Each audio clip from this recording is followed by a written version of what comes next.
On ड्युटीर असताना दाबोळे विमानतळार CISF कर्मचारी म्हणून काम करपी नथुराम ह्या मध्य प्रदेशाच्या दादल्याक अचकीत मरण आयले।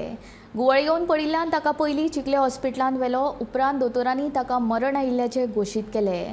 असैमीक रितीन मरण म्हूण दाबोळे पुलिसांनी गुन्यांव नोंद केला। ह्या प्रकरणाचो फुडलो तपास सुरू आसा।